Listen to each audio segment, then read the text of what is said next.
Dave Nature nous amène à Genève pour vous parler de la belle initiative des maraîchers genevois Légumes en Ville. C'est pour nous dire que la terre est précieuse, que les agriculteurs sont précieux et pour sensibiliser et informer la population aux enjeux de l'agriculture de proximité. Et je vous présente le maraîcher Jérémy. Salut Jérémy. Salut. Alors ici on se trouve sur le parc de l'Observatoire au centre-ville de Genève et le but c'était vraiment de pouvoir amener les cultures directement au centre-ville pour que les gens puissent les voir, qu'on puisse leur expliquer et communiquer sur nos pratiques en fait. Donc on a une partie pleine terre où on fait différentes sortes de légumes qui vont venir s'enchaîner avec ce qu'on appelle des séries. Et puis il y a une partie sous serre avec des cultures sur substrat pour vraiment que ça représente la réalité du terrain des maraîchers. Et puis une partie aussi dans des bacs derrière moi. Ouais, donc on a mis des bacs aussi où il y aura des cultures semées comme des carottes et des betteraves et puis qui représentent un petit peu ce qu'on entend aujourd'hui avec l'agriculture urbaine, par exemple sur les toits, des choses du genre. Et puis c'est très intéressant de montrer aussi voilà, les différentes façons de faire. Voilà, on connaît tous en pleine terre, mais là ce qui est derrière moi... Ça c'est plus ma spécialité. C'est hors sol on dit, t'aimes pas ce mot? Non, j'aime pas ce mot parce que c'est faux, on reste dans le sol, on est sur un substrat, donc le sol on le change, au même titre qu'une plante sur un balcon par exemple. En fait, à partir du moment où c'est pas en pleine terre, c'est du hors-sol. Ouais, c'est ça. À partir du moment qu'on n'est pas directement dans le sol, on va dire naturel, ou qu'on l'a modifié, on parle de hors-sol. C'est vrai que c'est intéressant de voir, donc on peut vraiment découvrir comment ça fonctionne, quoi. C'est l'idée, et puis que les gens ils se rendent compte vraiment aussi ce qui est possible de faire en local. Ici, on aura des types de légumes qu'on n'a pas vraiment l'habitude de voir, des aubergines blanches par exemple, des tomates de couleur et tout.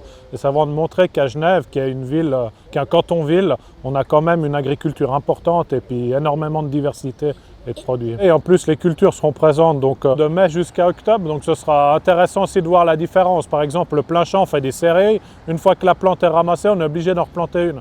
Tandis que les serres, typiquement, qui peuvent paraître vite aujourd'hui, une fois que les cultures sont à maturité, on récolte tous les jours et puis des quantités importantes. Donc c'est vraiment une approche différente puis qui est difficilement explicable. Donc le mieux, c'est de venir voir pour comprendre. C'est ça.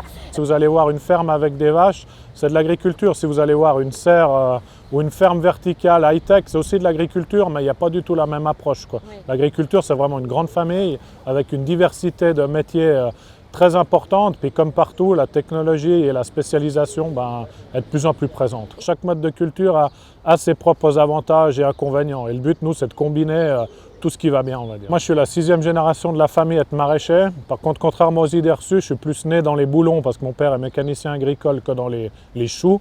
Et puis, j'y suis venu parce que j'adore ça et en fait, moi, j'adore combiner les choses. Donc, ce que j'aime dans l'agriculture, ce qu'on appelle 2.0, c'est la technique qui vient avec la nature, l'optimisation, la technologie et puis tous les défis qu'on a à relever au quotidien qui sont nombreux et c'est un challenge hyper intéressant, quoi. Tout en respectant? Tout en respectant les plantes, la nature, l'environnement et les gens ont tendance à oublier que la nature, c'est notre outil de travail, donc c'est notre devoir de la respecter pour pouvoir continuer notre métier. On est en plein centre, c'est fou parce qu'à ma droite, il y a le palais de justice, il y a le musée d'art et d'histoire derrière toi.